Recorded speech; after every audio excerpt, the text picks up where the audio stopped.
बिस्मिल्लाहिर्रहमानिर्रहीम। आज का सवाल चिश्तियाँ बहावल नगर से कारी मोहम्मद आसिफ रज़ा बुखारी कादरी ने तहारत के हवाला से ये किया कि अगर किसी मुसलमान इस्लामी बहन को लिकोरिया की बीमारी हो जाती है तो क्या लिकोरिया की मरीज़ा के लिए नमाज पढ़ने का और तहारत के बारे में शरई तौर पर हुक्म क्या है।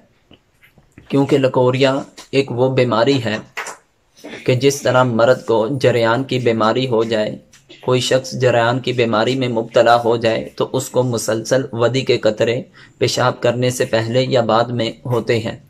इसी तरह अगर ये सिलसिला किसी औरत को शुरू हो जाए तो उसको लिकोरिया का नाम दिया जाता है। तो ये लिकोरिया के जो कतरे हैं, इसकी वजह से वो अपने आप को किस तरह पाक करेगी, क्या इन दिनों में इस हालत में उसके लिए नमाज पढ़ना ज़रूरी है या नमाज उसके लिए मुआफ़ है या मुआफ़ नहीं है। तो उसके कपड़े अगर नापाक हैं तो उन्होंने कपड़े को किस तरह पाक करना है। अगर नमाज पढ़नी है तो उसका शरई तौर पर ज़ाब्ता क्या है।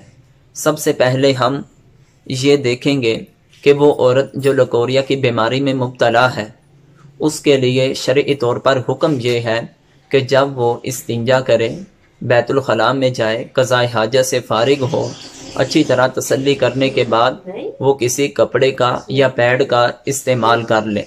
क्योंकि जब भी अगर उसको कतरे बहेंगे तो फिर उसके जो कपड़े हैं वो नापाक नहीं होंगे, वो निकलने वाले कतरे पैड पे लगेंगे या जो उसने कपड़ा रखा है उस पे लगेंगे, जिसकी वजह से उसके पहने हुए कपड़े जो हैं वो पाक रहेंगे, वो नापाक नहीं होंगे।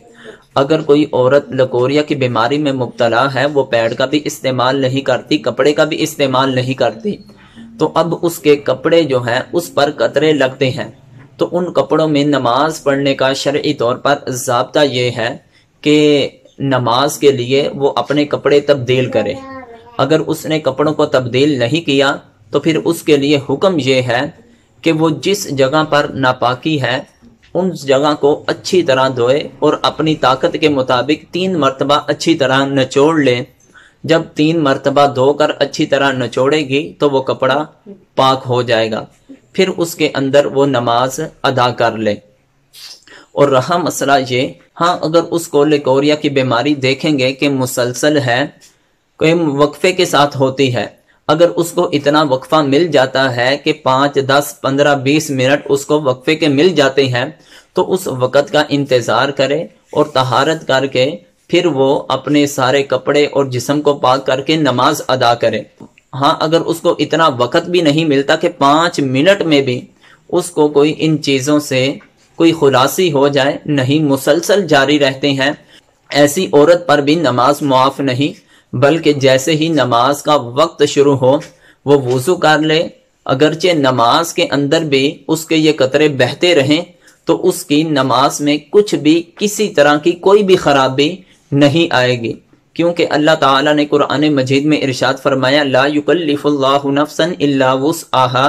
अल्लाह ताला किसी जान पर वो बोझ नहीं डालता जिसकी वो उठाने की ताकत नहीं रखता। अगर उस पर यह हुक्म जारी कर दिया जाएगा तो वो उसकी ताकत से सिलसिला बाहिर हो जाएगा कि जिसमें उसका अपना कुछ भी इख्तियार नहीं। तो लिहाजा उसी सूरत में अगरचे वो कतरे बहते जा रहे हैं, उन कतरों की वजह से ना उसका वुज़ू टूटेगा और ना उसकी नमाज में कोई खराबी लाजिम आएगी।